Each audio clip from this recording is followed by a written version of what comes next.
자, 사도 바울은 그리스도를 사도로 대제사장으로 계시합니다.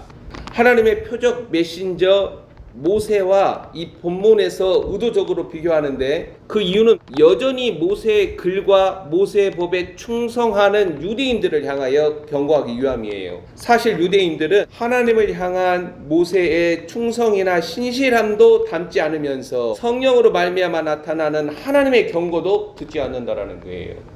그러면서 누구 자랑을 하느냐? 모세 자랑을 해요. 오늘날 지상교회 목사들, 성도들, 오늘날 기독교의 모습이에요. 우리는 나사렛 예수 그리스도를 닮은 충성과 신실함은 없으면서도 끊임없이 예수 자랑을 해요. 사도 바울은 본문에서 하나님의 집에 신실한 일꾼 모세와 성령의 음성 이 두 가지를 사용을 해서 오늘이라는 동안 그리스도의 음성을 듣지 않는 완악한 자들을 경고합니다. 하나님의 백성 이스라엘의 지도자 모세는 신명기 34장 10절의 증거로 부동의 자리를 차지하고 있습니다. 이스라엘 역사에서 전무후무하게 출중한 모세와 비교되는 예수 그리스도는 오늘 본문 3절에서 모세보다 더욱 영광을 받으신다라는 사실과 함께 창조주로 증거가 됩니다. 예수 그리스도는 집 지은 자라는 거예요. 여호와 그리스도 주는 만물의 주인이신 창조주이시며 동시에 성도들 안에 신령한 처소를 지어가시는 하나님이세요. 그래서 나는 구원받기 위해서 창조된 게 아니에요. 사랑받기 위해서 태어난 게 아니에요. 일꾼 종과 주인을 비교 대조하는 이유는 결코 좁힐 수 없는, 심지어 비교할 수도 없는 영원한 간격을 나타내기 위함입니다. 5절과 6절 한번 봐보세요. 모세는 장래에 말할 것, 이것은 무엇을 말하냐면 창세전에 그리스도 안에 감추어진 하나님의 계획과 뜻을 증언하도록 세움을 받았다는 거예요. 하나님의 메신저, 하나님의 일꾼들은 하나님의 영원하신 뜻을 위하여서 부름을 받고 세움을 받아요. 승인을 받고 보내심을 받아요. 모세는 하나님의 그리스도를 증거하는 일에 그림자와 예표로 증거하는 거죠. 종으로서 신실했다라는 거예요. 6절 말씀에 그리스도는 하나님의 집을 맡은 아들로, 무슨 말이냐, 상속자요 왕으로 충성하셨다라는 거예요. 하나님의 집에 종과 아들은 유대인들의 무지와 같이 비교할 대상이 아니에요. 피조물하고 창조주하고 어떻게 비교할 수 있어요?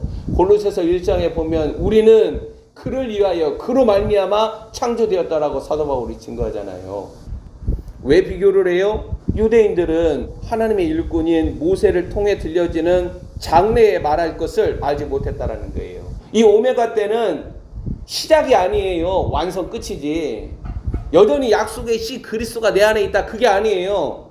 하나님이 추수하시는 열매 실체로서 그리스도의 충만함이 내 안에 있어야 돼요. 그리스도의 영광은 하나님의 계시로 말미암아 보거나 경험하지 않는 한 생각과 관념으로 남겨집니다.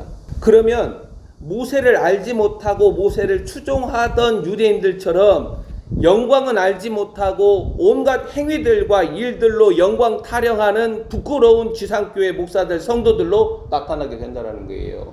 그리스도라는 하나님의 영광의 실체가 내 안에 드러나지 않고 영광 타령하는 지상교회 성도들, 목사들은 유대인들의 길을 쫓아가고 있다는 말이에요. 우리가 이렇게 해서 하나님께 올려드리면 하나님 영광 받으세요? 하나님은 그리스도가 아니면 아무것도 받지 않아요. 그게 종교적으로 경건한 가인들이에요. 이 마지막 때 다시 일어나는 우리의 혼은 굉장히 종교적이에요. 경건해요. 하나님은 우리 안에 그리스도라는 하나님의 영광을 드러내심으로 영광을 알게 하시는 거예요. 하나님의 그리스도의 영광은 히브리서 3장에서 내 안에 사도이자 대제사장으로 드러난다는 거예요. 성도들의 무지와 허물과 죄악과 어리석음에서 대제사장이신 예수 그리스도는 얼마나 놀라우며 큰 하나님의 은혜인지 모릅니다. 이러한 대제사장이신 그리스도께 온전히 붙들리려는 자세는 6절 하반절에 우리가 소망의 확신과 자랑을 끝까지 굳게 잡고 있으면 누가 흔들어요? 마귀가 흔들어요. 적그리스도가 흔들어요. 땅의 짐승의 세력들이 흔들어요. 누구를 통해서요? 네가 아는 모든 사람들을 통해서요. 그러나 굳게 끝까지 잡고 있으면 우리는 그의 집이다. 신실함이나 충성은 유대교나 기독교나 하나님의 그리스도가 바라시는 음성과 명령에 둔감한 자들의 완악함과 불순종에서는 찾아볼 수가 없어요. 하나님을 믿는 자들의 선한 의도나 계획이나 그 실행을 쫓음이 아니라 하나님의 영원하신 뜻과 의도가 이루어지는 사역과 일에서 신실함과 충성과 순종이 나타난다는 거예요. 하나님의 일꾼들은 모세처럼 충성했다라는 거예요. 신실했다라는 거예요. 하나님의 백성들은 히브리서 11장에 나타난 대로 그렇게 신실했고 충성했고 순종했다라는 거예요. 하나님의 집에서 일하는 일꾼들은 누구나 동일해요. 남녀노소. 우리는 자신의 믿음의 분량만큼 하나님을 사랑을 하고 이웃을 사랑해요. 그리스도의 생명이 자라나지 않는 한 사랑할 수 없어요. 오늘날 지상교회를 거리낌 없이 우리는 하나님의 집으로 대응해서 말하고 목사들과 성도들을 하나님의 일꾼으로 말하면서 하나님의 비전이 아닌 자신들의 비전을 위해 한평생을 허비하는지 의문이라는 거예요. 비전은 하나예요. 하나님이 우리에게 주신 비전은 하나예요. 그리스도예요. 창세전에 감춰진 하나님의 비밀 그리스도가 우리의 유일한 비전이에요. 그래서 이 비전을 위해서 목회도 내가 한 일을 너는 내가 행한 방식으로 행하라. 나사렛 예수 그리스도가 보이신 방식대로 나사렛 예수 그리스도가 행하신 하나님의 뜻을 행하는 것이 목표예요. 유대인을 반면교사로 삼아 오늘날 이들의 전철을 밟아가는 기독교 지상교회의 어리석음에 본문 7절부터 19절까지 하나의 메시지를 바라는데 무엇이냐? 오늘이라는 동안에 너희가 성령의 음성을 듣거든 완악하게 불순종하지 말라라는 거예요. 하나님의 안식을 말하면서 하나님의 안식에 들어가고자 하는 그들에게서 이 일이 일어나고 있다는 거예요. 성령님은 창세전에 그리스도 안에 감추어진 하나님의 계획과 목적과 뜻에만 헌신을 합니다. 이 일을 위해 성령은 아버지와 아들로부터 나와서 그리스도의 영이라고 불리고 역사하는 거예요. 그리스도는 창세전에 감추어진 하나님의 영원하신 계획과 목적과 뜻이잖아요. 성령의 본래적인 사역의 목적이 바로 이 일이라는 거예요. 이러한 성령의 목적 때문에 성령으로 드러난 그리스도의 몸은 이 마지막 때 이 땅에 오신 예수 그리스도가 헌신한 목표와 내용을 닮아서 하나님의 집에 신실하게 충성해야 한다는 거예요. 당내에 말할 것을 위하여 충성한 모세를 전혀 알지 못한 유대인들이 그들의 방식을 고집하다가 당한 운명은 본문 9절에서 11절에 언급이 됩니다. 항상 마음이 미혹되어 하나님의 길 그리스도를 알지 못한다면 하나님의 안식으로 나아가지 못합니다. 그래서 예수 그리스도께서 수고하고 무거운 짐진 자들아 다 내게로 오라 내가 너희를 쉬게 하리라. 안식으로 들어가는 유일한 길이 예수 그리스도 앞에 나오는 거예요. 사도이자 대제사장이신 예수 그리스도는 하늘의 부르심을 받은 거룩한 형제들을 하나님의 안식으로 인도합니다. 히브리서 3장은 하나님의 안식을 자동문으로 말하지 않아요. 3장을 읽어보면 긍정명령어, 부정명령어로 경고를 하면서 그리스도의 음성을 듣고 무슨 말이냐 분별하고 순종하는 경건으로 드러나지 않는다면 그러한 자들의 신앙은 부정당한다라는 거예요. 3장 12절 형제들아 너희는 삼가 혹 너희 중에 누가 믿지 아니하는 악한 마음을 품고 살아계신 하나님에게서 떨어질까 조심할 것이요. 이 형제들아 3장 1절 누구를 말하는 거예요? 하늘의 부르심을 받은 믿음의 동료들을 말하는 거예요. 이들을 향해서 12절, 13절, 14절로 사도 바울은 경고를 합니다. 형제들아 너희는 삼가 혹 너희 중에 누가 믿지 아니하는 악한 마음을 품고 살아계신 하나님에게서 떨어질까 조심할 것이요. 오직 오늘이라 일컫는 동안에 매일 피차 권면하여 너희 중에 누구든지 죄의 유혹으로 완고하게 되지 않도록 하라. 우리가 시작한 때에 확신한 것을 끝까지 견고히 잡고 있으면 그리스도와 함께 참여한 자가 되리라. 아멘. 하늘의 하나님 나라가 루시퍼로 인하여 뒤흔들린 것처럼 믿음이 있노라 하는 자들은 이 마지막 때 예외 없이 모두 다 뒤흔들립니다. 믿지 아니하는 악한 마음을 품는 자들은 믿는다는 자들 가운데서 발생합니다. 죄의 유혹으로 완고하게 되는 자들이 믿는 자들 가운데서 발생한다는 거예요. 복음으로 말미암아 확신한 것을 끝까지 견고하게 붙들고 있는가를 시험하는 사건들이 발생한다는 거예요. 그래서 하나님은 채로 알곡과 쭉정이 체질을 하시는 거예요. 구약교회의 실패와 멸망이 지금 신약교회를 삼키려고 합니다.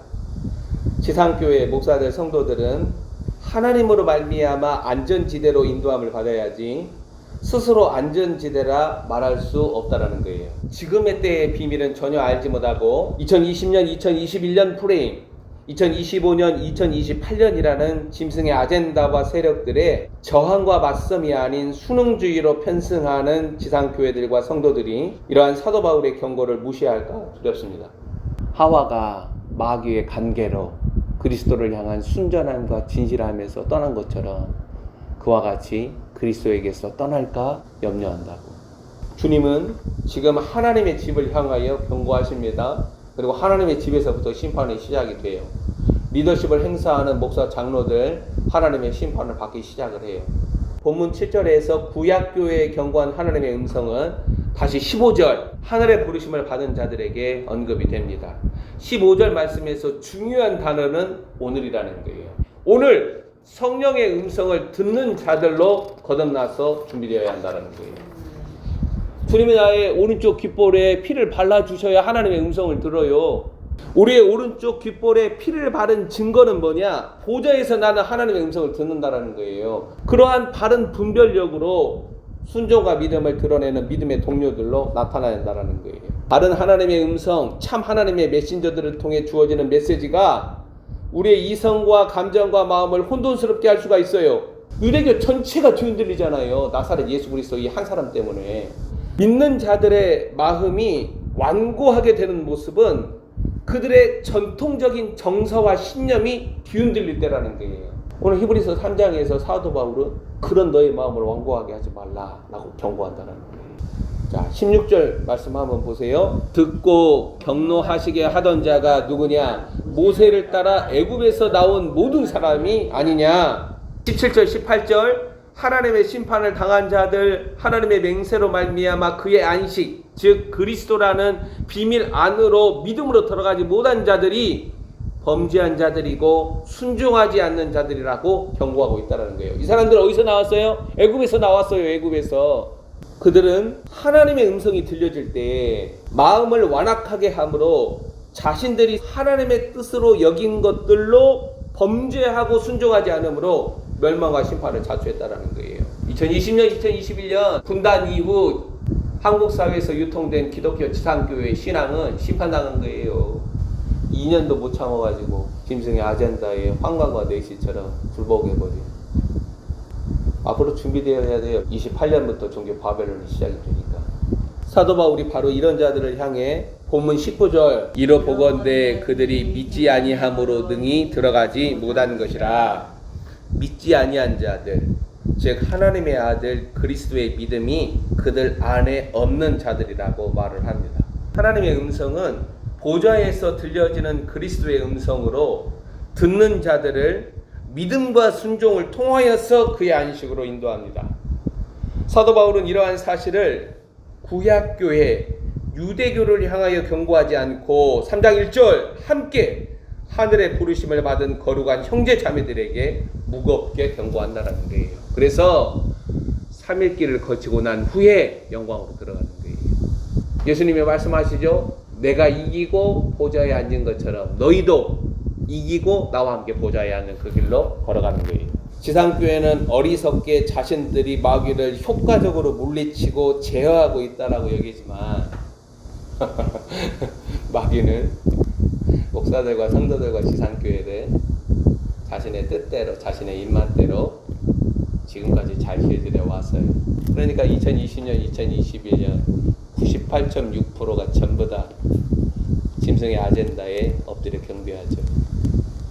하나님의 목적과 뜻과 의도가 반영된 그리스도의 몸이 아니라 마귀와 연대한 아담과 하와와 같은 기독교, 지상교회, 종교 바벨론으로 머리가 되시는 주 예수 그리스도를 대적하며 반역하는 무리로 변질된다는 거예요. 종교 바벨론이야. 오늘날 바른 하나님의 음성을 듣고 분별하면서 순종하고 따르는 일은 지상교회들과 성도들의 운명을 드러냅니다. 우리는 사도 바울의 경고를 반드시 경청해야 돼요.